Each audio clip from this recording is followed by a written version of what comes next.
Assalamualaikum warahmatullahi wabarakatuh. Salam sejahtera bagi kita semua. Hai sahabat podcast Dwi Tunggal, kembali lagi dalam podcast Dwi Tunggal, pelajar bertanya, pelajar bicara. Bersama saya Habib Jenderal Dafa, langsung dari Kabir Siap Podcast Perguruan Dwi Tunggal Tanjung Morawa.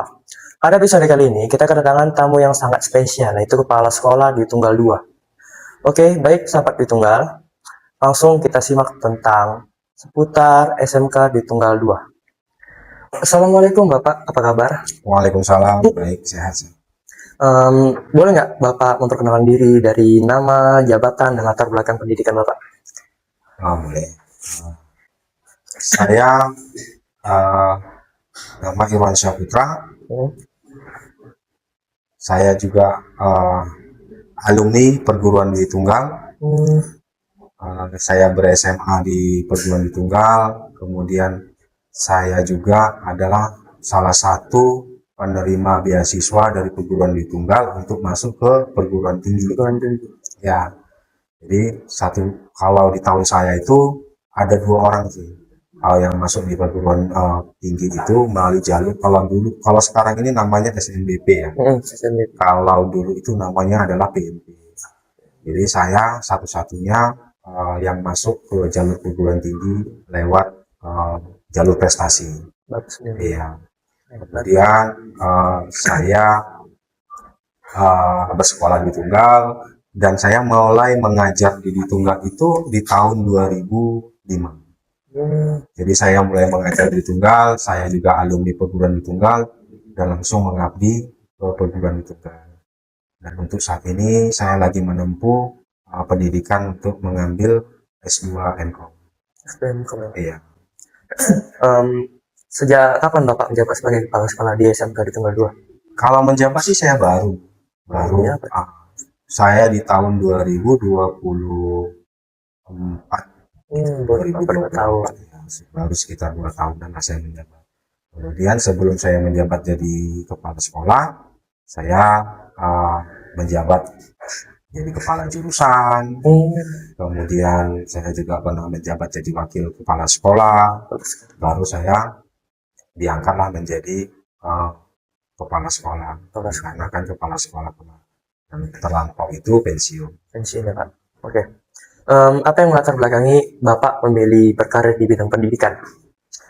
Kalau berkarir di bidang pendidikan sebenarnya yang paling utama itu karena saya kuliahnya itu kemarin itu ya saya ngambil di jalur SPD ya.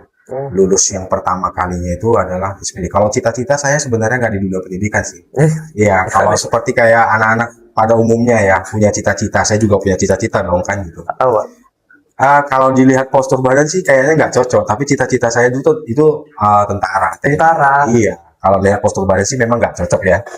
Tapi pas kebetulan saya adalah dapat lulus dari jalur prestasi di Unimed, Universitas Negeri Medan, menempuh jalur pendidikan itu sarjana pendidikan teknik mesin. Jadi berawal dari situ sih sebenarnya. Tapi intinya adalah saya ingin memajukan dunia pendidikan dan membangun karakter ataupun anak-anak bangsa lah. Setidaknya bisa mengangkat karakter anak bangsa kita. Bapak kan tadi bilang kan Bapak dari yang pertama sekolah sini kan, alumni sekolah sini itu di SMA. Ya, saya itu alumni SMA. Kok bisa tiba-tiba jadi guru SMK 2? Kenapa nggak SMA aja Pak? Jadi guru. Yang pertama mungkin karena jurusan saya ya. Karena jurusan saya itu kan teknik mesin. Kalau di Unimed itu kita di teknik tapi tetap di dunia pendidikan. Kemudian kalaupun kita belajarnya itu pun di Unimed itu tetap ya di dunia pendidikan, walaupun kita itu teknik. Jadi kalau untuk basic saya, memang basic saya itu adalah teknik. Jadi pas kebetulan juga di teknik di Tunggal 2 ini kan kita memiliki teknik mesin atau teknik rekayasa mesin industri, mekanikal teknik mesin industri. Dan kemudian saya juga ngambil kuliah sih di tahun 2013 saya mencoba karena saya lihat di dunia komputer itu kayaknya saya sedikit memahami, jadi saya coba kuliah lagi tuh Di tahun 2013 saya kuliah lagi, saya ngambil jurusan Teknik Komputer dan Jaringan. Jadi saya pernah kuliah di Unimed, kemudian saya kuliah kembali di tahun 2013, saya ambil Teknik Komputer dan Jaringan. Pak, selama Bapak menjadi pendidik ini, pengalaman apa yang paling berkesan? Kalau sebenarnya pengalaman yang paling berkesan tuh banyak sih di dunia pendidikan ini. Yang pertama, kesan itu adalah kita bisa eh, bisa melihat anak didik kita itu perkembangannya, kemudian pada saat mereka sudah menjadi alumni, mereka sudah sukses, ataukah mereka sudah bekerja, ataupun mereka mampu mengikuti masuk ke dalam perguruan negeri, kan gitu. Jadi kenangan yang paling berkesan tuh ya seperti itu sih. Jadi ikut bangga Bapak sebagai Iya, pendidik. saya bangga menjadi pendidik. Yang kedua, saya begitu tamat, sebelum tamat kuliah itu saya sudah dipanggil sih sebenarnya, dipanggil kepada kepala sekolah saya yang terlampau, yang lama. Kemudian karena saya bilang saya lagi PPL, kemudian selesai PPL, saya dipanggil kepala sekolah untuk mulai mengajar. Jadi kalau dibilang saya kenal pekerjaan pertama kali saya itu adalah apa, yang mengajar. Pertama kali mengajar. Iya, kenal pekerjaan saya pertama kali itu adalah mengajar. Makanya dari 2005 sampai sekarang ini saya juga terus mengajar di perguruan tinggi tunggal. Selama Bapak mengajar itu, apa visi pribadi Bapak? Visi pribadi sih sebenarnya ya simpel sih. Yang namanya sebagai pendidik ya, intinya saya ingin membuat siswa kita itu berkarakter lah, kan? Kemudian bisa maju, bisa bersaing di dunia industri, intinya. Kemudian dia bisa untuk menjadi seorang entrepreneur atau ya berusaha atau berusaha. Oke. Bagaimana Bapak melihat perkembangan sekolah ini dari awal hingga sekarang? Nah, pandangan Bapak. Kalau perkembangan sekolah, saya rasa sih, apalagi saya alumni ya, alumni perguruan tinggi tunggal, ya dari dulu kami sangat pesat ya. Dulu pun siswanya kita di perguruan tinggi tunggal itu, kalau dulu ya di zaman saya sekolah itu masih ada yang masuk pagi dengan masuk siang. Kemudian sembari perubahan dari ketua yayasan membuat sekolah kita itu seperti sekolah internasional, yang dulunya itu pertama kali kita sekolah full day ya. Kita sudah tidak ada lagi sekolah yang siang gitu. Iya, kita dari pagi itu sekolah sampai jam 2. Jadi nah itu sangat kemajuan untuk kurikulum itu, memikirkan kurikulum dan kemajuan untuk sekolah itu kan sangat tinggi lah. Kemudian ditambah lagi beberapa fasilitas kita nih. Kalau saya lihat sekarang ini fasilitas yang kita rasakan lah ya, kamu pun juga sudah pernah merasakan fasilitas yang mudah diberikan oleh ketua yayasan atau oleh yayasan perguruan tinggi tunggal. Satu contoh, kita saat ini sekolah kita itu sudah smart digital class ya. Kita sudah dalam setiap kelasnya sudah memiliki fasilitas TV untuk pembelajaran, media pembelajaran kan. Jadi siswa itu bisa menggali kreasi-kreasi atau menggali pembelajaran itu dari media pembelajaran tadi kan. Iya, bisa membantu itu. Kemudian guru pun juga untuk menyajikan sebuah pembelajaran itu tidak lagi walaupun bisa menggunakan papan tulis, kemudian juga bisa menggunakan smart digital kita. Kemudian untuk tingkat kenyamanan fasilitas sarana dan prasarana, menurut saya sudah banyak kemajuan, apalagi di bidang kurikulum kita kan. Ya saat ini saya rasa eskul kita aja sudah hampir sekitar berapa ya? 16-an, dan semua itu tidak ada yang vakum, semuanya aktif kan gitu kan. Nah dari tingkat kemajuan itulah yang saya lihat semakin tahun kita pikirkan apa sih kemajuan lagi yang untuk kita sajikan kepada perguruan itu, kepada siswa kita. Lebih baik lagi Pak. Oke. Menurut Bapak nih Pak, apa keunggulan utama SMK swasta di Tunggal 2 dibanding sekolah lain? Kita menjalin kekeluargaan kepada wali murid, kemudian membina karakter dari entrepreneur. Kalau dibilang kita dari pemerintah itu ada sebuah program yang namanya adalah BMW. Saya nggak tahu apakah persis kita sudah mendahului dengan program BMW itu, tapi kita sudah memiliki itu. Keunggulannya itu adalah BMW itu adalah bekerja, kemudian melanjut, dalam arti kata melanjutnya itu adalah ke perguruan tinggi ya, melanjut, kemudian adalah berwirausaha atau entrepreneur. Nah, kalau bekerja, keunggulan kita tuh bekerja itu kita sudah memiliki BKK. BKK itu adalah bursa kerja khusus yang memang kita bentuk sudah lumayan lama juga ya, di tahun 2021 itu kita sudah membentuk bursa kerja khusus ya. Itu bursa kerja khusus itu adalah menampung atau memfasilitasi siswa yang alumni untuk dapat bekerja. Jadi tim BKK itu mencari informasi lah. Informasi, misalkan satu contoh di pabrik A, mungkin ada informasi loker, kemudian disajikanlah kepada siswa. Kita buat ada penjaringan seperti tracer study ya, kita buat flyernya, kemudian kita sajikan kepada siswa dan kita membuka lowongan kerja itu gitu. Nah, dan ini pun sebenarnya kita perguruan tinggi tunggal itu memfasilitasi itu. Satu contoh, kita pernah membuat itu job fair. Iya, kita membuat job fair, jadi ada sekitar 20 perusahaan kita undang.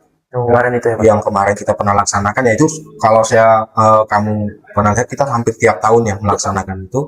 Ya, kita undang beberapa perusahaan yang ada di Sumatera Utara ini, khususnya di Deli Serdang.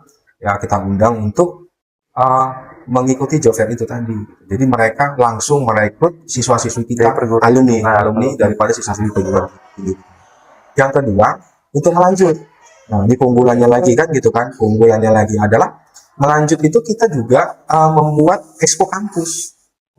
Iya, kita memfasilitasi kepada kampus-kampus ternama yang ada di Sumatera Utara ini, ya. Kita mengundang mereka dan mengikuti expo kampus tadi, gitu kan. Jadi siswa-siswi kita itu melihat sebuah program yang disajikan dari fakultas itu, dan dia bisa memilih jurusan apa sih yang akan diminati. Bebas kita milihnya apa. Jadi saat ini misalkan dia minatnya di fakultas apa gitu kan. Jadi nah, itulah tujuan kita biar supaya menggali lagi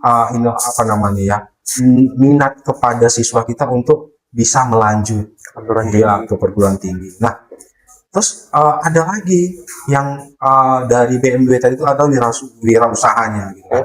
Nah, wirausaha yang kita bangun itu bukan hanya sebatas wacana. Ya, kamu juga sudah pernah merasakan ya. Kita sudah memiliki kelompok kerja, atau kita bilang namanya itu kalau bisa dibilang dengan kelompok kerja, atau kita bisa bilang itu adalah entrepreneur, ya, mempelajari atau menggali inovasi kepada siswa untuk berwirausaha dalam segi bidang wirausaha apapun. Jadi dulu kita pernah punya itu adalah parfum ya, parfum. Kemudian kami pernah juga kita memproduksi seperti kayak souvenir. Satu contoh misalkan kayak mug, aksesoris ya. Nah, kita juga pernah memproduksi itu juga kan. Jadi entrepreneur itu kita luas nih. Jadi siswa-siswa tadi itu kalau dia tidak mau bekerja, nah kita bisa fasilitasi. Kalau dia mau bekerja, kita bisa fasilitasi BKK tadi kan gitu kan. Kemudian kalau dia mau melanjut, kita juga fasilitasi juga nih lagi nih. Kita fasilitasi apa tadi? Dengan expo kampus. Nah, saya lupa. Satu lagi dari melanjut itu, kita juga memfasilitasi kepada siswa. Itu adalah kita bilang bimbel untuk melanjut ke perguruan tinggi yang kedinasan. Jadi khusus nih, kalau untuk yang melanjut ada lagi program itu, dan program yang ada di dalam perguruan tinggi tunggal itu tidak ada satupun yang dipungut biaya kepada siswa. Sedikit. Iya, tidak ada dipungut biaya. Dari semua Bapak bilang tadi? Iya, dari semua yang saya bilang tadi itu tidak ada satupun yang dipungut biaya. Termasuk eskul-eskulnya. Kamu pernah nggak dipungut biaya? Pernah nggak? Nggak pernah ya. Ini nggak pernah. Nah, selama kamu bersekolah belum pernah dipungut biaya apapun. Nggak pernah. Jadi memang kita sudah fasilitasi lah untuk perguruan tinggi tunggal itu adalah untuk siswa itu seperti itu. Jadi entrepreneurnya juga kita fasilitasi. Kalau banyak sih entrepreneur yang kita bangun kepada siswa-siswi untuk bagaimana sih membina atau apa namanya ya, berwirausaha, apa sih minat dia, kita ajari. Jadi ada beberapa seminar-seminar tentang wirausaha, kita undang-undang pembicara-pembicara. Jadi di tunggal sudah sampai seperti itulah untuk memikirkan siswa itu goalnya kemana, gitu ya, atau karirnya kemana. Jadi kalau mau dia, saya ulangi lagi, dia mau bekerja, kita fasilitasi ada BKK. Dia mau melanjut perguruan tinggi, kita fasilitasi dengan kampus Expo dan bimbel gratis dari perguruan tinggi tunggal. Kemudian nanti kamu kalau kelas 3 kamu akan rasakan itu nanti.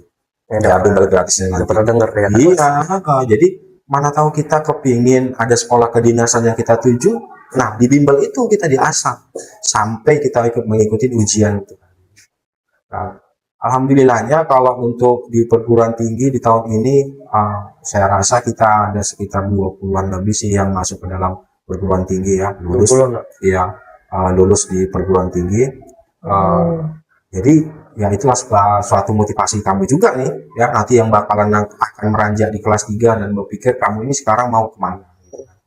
Ya bisa aja sih kita melanjut sambil berwirausaha, kemudian bisa kamu bekerja nanti, mungkin setelah bekerja kamu mau kepingin melanjut juga bisa gitu. Nah, alumni lama pun kita tidak akan menolak gitu. Jadi kalau mereka datang, Pak, saya kepingin mau kuliah ke perguruan tinggi ini, Pak, ada nggak kira-kira Pak informasinya? Nah, kita siap. Jadi bukan karena alumni baru aja yang kita fasilitasi, alumni terdahulu pun juga kita siapin. Dibantu ya, dibantu dengan informasi yang kita ada. Tadi kan visi Bapak bilang kan mengembangkan karakter siswa kan. Menurut Bapak nih Pak, seberapa penting dalam peran guru dalam mengembangkan karakter siswa? Sangat penting kalau mengembangkan karakter siswa, karena di dunia ini, di dunia pendidikan paling kalau menurut saya ya, menurut saya itu adalah pembinaan karakter itu sangat penting ya. Terutama saya pun kurang paham antara Gen Z sama Gen Alpha ini ya. Tapi intinya adalah kalau untuk karakter itu adalah membina atau menempa mereka untuk siap gitu dalam dunia apapun. Kalau dari karakter inilah yang akan kita bina. Jadi dalam satu contoh misalkan dia mampu di dalam dunia kerja, dia tahu bagaimana SOP kerja. Nah, jadi kita harus membina karakter itu gitu. Apalagi kalau saya ya, terutamanya itu di SMK ya. SMK ini kejuruan yang lebih cenderung ke dalam teknik ya. Kalau dibilang melanjut, banyak sih kejuruan untuk SMK ini yang banyak yang melanjut. Bukan berarti SMK itu harus tujuannya adalah bekerja. Bisa melanjut. Nah, dan banyak sih yang melanjut. Bahkan beberapa, sebenarnya kita kalau di dunia teknik mesin ini ya, banyak sih, masih banyak kita kurang peserta didik yang mau melanjut ke dalam dunia teknik. Berminat gitu Pak. Minat ke dunia tekniknya. Tapi saya juga untuk tahun-tahun belakangan ini saya juga belum terlalu pasti minat itu lebih tinggi atau tidak. Tapi pengetahuan saya minat untuk teknik mesin itu sangat nggak terlalu banyak. Apa harapan terbesar Bapak untuk bagi para siswa-siswi di sekolah ini? Kalau harapan saya intinya adalah saya kepingin siswa itu memiliki karakter yang betul-betul bisa dijunjung tinggi ya, bisa mereka dalam bekerja itu bisa meraih prestasinya yang lebih lagi ya. Kemudian kalau untuk melanjut itu ya kita akan upayakan bagaimana sih sebenarnya siswa yang hadir perguruan tinggi ini lebih banyak ya. Jadi harapan saya simpelnya itu adalah saya ingin siswa-siswa kita ini menggali prestasi, karena moto kita lah, motonya perguruan tinggi tunggal itu adalah segudang prestasi. Makanya kita banyak sajikan ekskul itu kan, dan kita juga bukan berarti ekskul itu cuma hanya sebatas formalitas, tapi nyatanya seluruh ekskul yang kita buat di perguruan tinggi tunggal ini adalah semuanya aktif ya, semuanya aktif dan berjalan sampai dengan saat ini. Bapak kan kepala sekolah, Pak. Gimana cara Bapak untuk bisa berhubungan baik dengan para guru, staf, atau dengan bawahan Bapak gitu? Gimana cara Bapak? Eh, Kalau saya sih sebenarnya sama seperti kepala sekolah pada dasarnya ya. Hmm. Yang paling utama itu adalah kekeluargaan. Hmm. Jadi eh, kita dulu pernah perguruan tinggi tunggal ini SMK ya, SMK perguruan tinggi tunggal ini kita mendapatkan suatu program yang dari pemerintah, yaitu adalah SMK Pusat Keunggulan.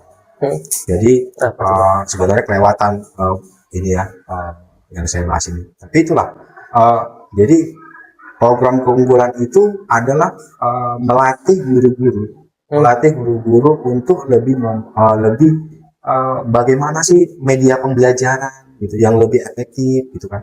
Nah, seperti itu. Jadi saya menjalin kekeluargaan kepada mereka, memberikan apa namanya kurikulum baru kita sajikan. Kemudian saya ada beberapa kita buat adalah seminar tupoksi ya. Tugas pokok dan fungsi itu dari wakil saya, kemudian guru, kemudian kita pernah juga membuat pelatihan tentang media pembelajaran, dan kita ada supervisi. Nah, jadi supervisi ini bukan berarti hanya kepada murid aja, tapi supervisinya kepada guru.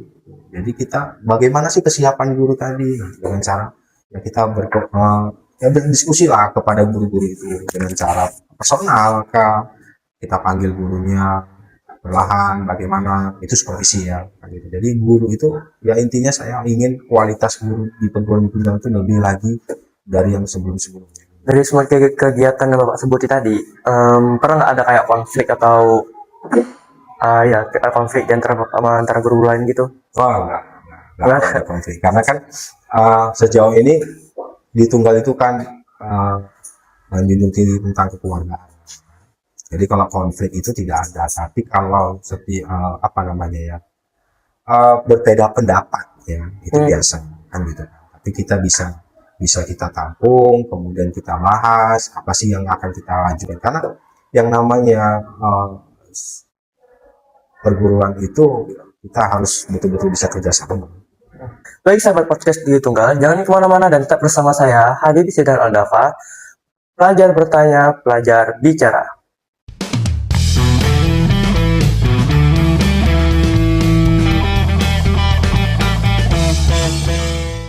Oke sahabat di Tunggal, sampailah kita pada segmen selanjutnya.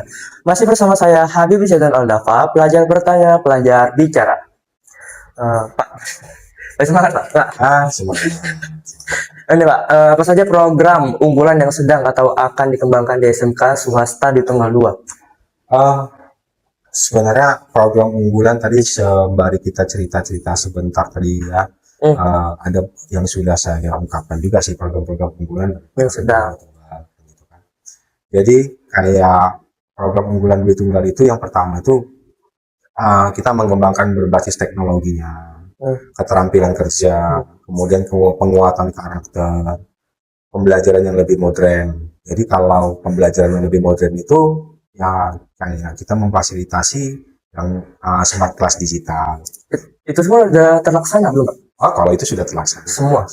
Jadi kalau untuk satu contoh misalkan berbasis teknologi tadi itu ya kita sudah intinya apa ya memiliki kelas smart class digital itu kan sudah memiliki teknologi yang canggih lah. Contoh kita sudah kalau siswa mau mencari tinggal materi-materi yang bisa disajikan kepada guru sudah masuk ke dalam smart digitalnya itu tadi. Menurut pribadi Bapak ya Pak, ada nggak program yang ingin Bapak tambahkan di dalam sekolah kita ini? Program yang mau ditambahkan itu banyak sih sebenarnya. Tapi kita pun sudah banyak juga program yang udah kita buat. Satu contoh ini, kita punya lembaga. Kalau dulu tuh kita punya lembaga yang bekerja sama untuk magang ke luar negeri ya. Salah satu contohnya itu misalkan kita pernah bekerja sama ke Jepang gitu ya. Jadi siswa tadi itu ikut latihan, dan saat ini pun juga ekskul kita ada ekskul Japan Club kan? Masih ada Japan Club. Jadi program-program itu nanti bakalan kita akan lebih tingkatkan lagi gitu kan. Dilanjutkan lagi Pak. Kemudian berbasis teknologi, misalnya kita akan mungkin walaupun saya sudah bekerja sama atau membahas tentang kurikulum industri, nanti kita cari lagi industri mana sih yang bisa kerjasama, memanggil guru tamu. Nah, program juga memanggil guru tamu langsung di dunia industrinya. Satu contoh misalkan di dunia teknik mesin, misalkan kita cari perusahaan-perusahaan yang di bidang teknik mesin yang bisa menyumbangkan kurikulum kepada kita. Jadi namanya kurikulum industri tadi. Jadi kita bekerja sama, nah kemudian nanti gurunya dari mana Pak? Gurunya itu nanti dari industri itu sendiri yang akan memberikan pembelajaran kepada sekolah. Dipanggil langsung gitu Pak? Dipanggil langsung, dan itu sudah pernah terlaksana. Sudah pernah terlaksana tiap tahun itu sudah pernah kita panggil. Udah pernah? Sudah, untuk di bidang teknik mesin. Nah, tapi kalau kemarin itu di bidang jaringan, kita sudah pernah kerjasama, saya nggak sebut ini ya, ada perusahaan BUMN juga, yang sudah ya, kita sudah pernah panggil di bidang jaringan. Kemudian untuk melatih siswa-siswi kita. Nah, yang kedua, saya pernah juga memanggil guru tamu di bidang perbaikan atau apa ya, handphone, perbaikan handphone, dan fasilitas yang kita punya ada, bukan cuma hanya memanggil guru tamu. Kamu pernah lihat kan di lab TKJ ya? Saya pernah melihat di lab TKJ kita sudah memfasilitasi itu, memfasilitasi kepada siswa untuk mampu bersaing ke dunia industri ataupun wirausaha tadi kan gitu, untuk melatih mereka menjadi apa ya, teknisi handphone. Dari bidang-bidang Iya. Jadi itu tambahan-tambahan dari program-program yang bukan berarti TKJ Pak hanya jaringan gitu, karena program tambahannya mungkin masih berhubungan tentang elektronika kan gitu, tentang elektronika. Jadi kita coba program itu membuat beberapa siswa yang di dalam TEFA ya, Teaching Factory, mereka dilatih untuk menjadi teknisi handphone. Pak, gimana cara Bapak mendukung bagi siswa yang tertarik sama di bidang non akademik kayak olahraga atau seni gitu Pak? Gimana cara Bapak mendukung? Ya, kalau saya mendukungnya itu ya, kita melihat dari beberapa dari pelatih. Contoh misalkan lebih mengikuti kegiatan-kegiatan di luar, turnamen, apalagi ya kamu paham di tunggal ya, turnamen apa sih yang nggak pernah diikuti sama di tunggal kan gitu ya. Jadi dalam satu sisi, satu contoh misalkan kayak kemarin itu ada mungkin di bukan di bidang olahraga, tapi kalau saya rasa ini sudah masuk ke dalam olahraga nih, apa namanya, e-sport ya, e-sport. Nah, itu sudah masuk cabang olahraga kan, kemarin game ya, e-sport. Jadi kayak seperti ML atau Mobile Legend ya. Nah, kemarin juga kita pernah ikuti juga seperti itu gitu, kita ikuti, dan kita nggak menutup untuk apa ya, anak berkreasi dan berprestasi gitu. Jadi kemarin lagi baru ada dari silat, baru mengikuti se-Sumatera Utara kan, dari silat mengikuti, saya kurang paham kenapa olahraga, tapi itu dari pencak silat kemarin. Nah, jadi hal-hal yang seperti itu kita wajib dukung gitu. Jadi mereka itu bebas untuk apa namanya ya, berprestasi, walaupun jadi intinya kita ya apa sih ya, menurut saya intinya kita mau apa ya, mau menang ya, tapi itu tujuan utama. Tapi kalau tujuan yang paling ininya adalah mereka memiliki wawasan dan berpengalaman. Jadi kalaulah kita bilang mereka ikut satu ekskul tapi tidak pernah tanding, saya rasa pengalamannya pasti kan akan berkurang. Jadi walaupun langsung gitu, kalau menang itu pasti yang biasa. Jadi walaupun kalah, kita tetap harus ikuti gitu dia. Mbak, strategi sekolah Pak, gimana strategi sekolah dalam meningkatkan prestasi akademik siswa? Yang paling pertama itu kita memperkuat pembinaan belajar, kemudian pendampingan siswa, kemudian kita buat evaluasi rutin, kemudian kita memanfaatkan teknologi dalam proses pembelajaran. Jadi ya, pengembangan pembinaan belajar itulah nanti akan menjadi strategi utama kita. Menurut pengetahuan Bapak, ada nggak sekolah lain yang fasilitasnya itu kayak di Tunggal, kayak IP Smart Digital gitu? Kalau dibilang ada sih, tapi saya nggak tahu ya, dan saya nggak mau itu karena Tapi kalau untuk fasilitas sarana prasarana nggak terlalu banyak sih kalau menurut saya ya, dengan fasilitas yang kita saat ini punya smart digital. Kalau di Tanjung Merawa itu saya rasa ada beberapa yang juga seperti itu kan. Tapi saya juga nggak tahu jelas. Bagaimana Bapak menyikapi perubahan kurikulum yang terus berkembang? Kalau menyikapi itu ya sampai sejauh ini kami ya khususnya SMK di Tunggal 2 memang terus menyikapi perubahan-perubahan dari kurikulum. Sampai saat ini kemarin terakhir saya mengirimkan ada sekitar 4 guru untuk melatih tentang perubahan-perubahan kurikulum. Jadi saya nggak tahu kalau untuk Tanjung Merawa kemarin itu hanya beberapa SMK sih yang diundang. Ya, mungkin karena kita juga salah satu SMK program keunggulan ya untuk di Tunggal 2. Jadi kita mengirimkan ada sekitar 4 atau 6 guru kemarin itu untuk melatih kurikulum baru. Nah, nanti guru yang 4 tadi ini akan menurunkan kepada guru-guru yang lain, menyebarkan kepada guru-guru yang lain tentang kurikulum baru yang mereka latih. Jadi kalau untuk pelatihan-pelatihan kurikulum itu SMK Perguruan Tinggi Tunggal selalu mengikutinya. Kemarin juga saya selaku kepala sekolah lah diundang oleh Balai Besar Pelatihan Medan ya BBL atau sekarang ini namanya BPMPV Medan ya, Balai Pusat Pelatihan untuk pendidikan di Medan. Jadi kepala sekolah juga pun dilatih gitu, dilatih bagaimana sih sebenarnya untuk membuat sebuah strategi dan menangani beberapa permasalahan-permasalahan di dalam dunia pendidikan. Jadi intinya kita selalu update.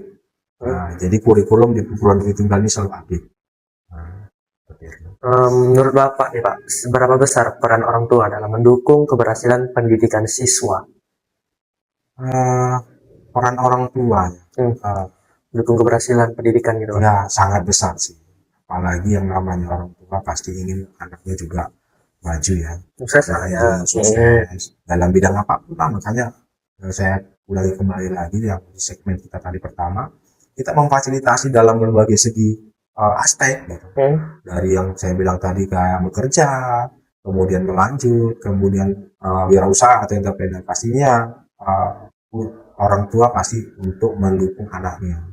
Salah satu contoh kemarin kita entrepreneur, orang tua sangat membantu ya, sangat membantu mendukung si anaknya tadi untuk berwirausaha kan gitu. Jadi ya kita panggil orang tua tadi gitu, kita ajak mereka berbicara kepada orang tua, kemudian ya kita kasih arahan beberapa tentang anak ini. Bagaimana cara sekolah mengurusi masalah pendisiplinan siswa di sekolah kita, Pak? Pendisiplinan kita lebih mengutamakan pembinaan tadi, pembinaan karakter gitu, Pak. Pembinaan karakter, kemudian pendekatan personal. Jadi kalau misalkan kamu pernah tuh ada teman kelas kamu ya kemarin ada sedikit ya buat sebenarnya bukan masalah sih, tapi agak sedikit ya berbeda lah saya bilang kan. Kemudian kita panggil, kita tanya, kita buatlah pendekatan personal kepada anak didik tadi. Apa sih sebenarnya yang mereka alami? Jadi setidaknya mereka itu kalau di dalam sekolah itu mereka punya orang tua. Jadi intinya adalah di rumah dia punya orang tua, di sekolah juga dia memiliki orang tua. Itu adalah bapak dan ibu. Harapan Bapak terhadap lulusan SMK swasta di Tunggal 2 di masa depan gimana Pak? Ya kalau harapannya pasti semua orang sama ya, harapannya ingin maju ke depan, tetap berprestasi dengan moto yang kita punya adalah segudang prestasi. Ya, motonya perguruan tinggi tunggal, jangan sampai prestasi-prestasi yang terlampau itu terdahulu ya, itu malah lebih tinggi dibandingkan sekarang. Jadi sebenarnya pesan ke saya sih ya kepada anak didik kita yang untuk saat ini di perguruan tinggi tunggal, ayo kita banyak ekskul, kemudian kita ikuti kegiatan-kegiatan ekstrakurikuler di perguruan tinggi tunggal ini, dan itu tidak ada sedikit pun diikuti biaya. Tinggal kita mengikuti kegiatan-kegiatan yang sudah disajikan oleh perguruan tinggi tunggal. Ada nggak inovasi baru yang ingin Bapak tambahkan dalam sekolah kita gitu Pak? Inovasinya ada nggak?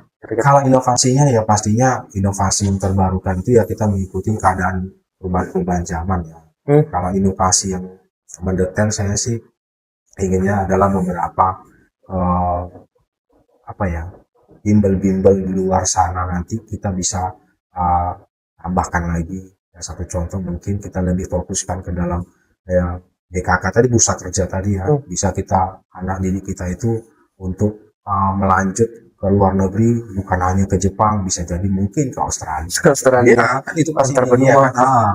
Kemudian inovasi yang intinya mereka bisa berapa ya, uh, berprestasi itu di kancah internasional. Internasional. Ya pastinya kan kita ya, inovasi-inovasi seperti itu sih yang saya harapkan. Tapi apapun ceritanya, inovasi itu akan saya bentuk, akan saya coba untuk berinovasi lebih tinggi. Terakhir nih Pak, apa cita-cita atau harapan terbesar Bapak untuk masa depan SMK swasta di Tunggal 2 ini? Harapan terbesar saya untuk SMK di Tunggal 2 dan ya, khususnya keseluruhan ya di perguruan di Tunggal, saya berharap bisa sukses di bidang masing-masing, kemudian memiliki mental yang kuat dalam bidang masing-masing, mental untuk di dunia kerja, industri, ataupun di bidang untuk pendidikan. Jadi berharap karakter perguruan di Tunggal itu lebih baik dan lebih lagi bisa menjunjung tinggi kedisiplinan. Oke sahabat di Tunggal, sampailah kita pada akhir penghujung pada bincang santai kali ini.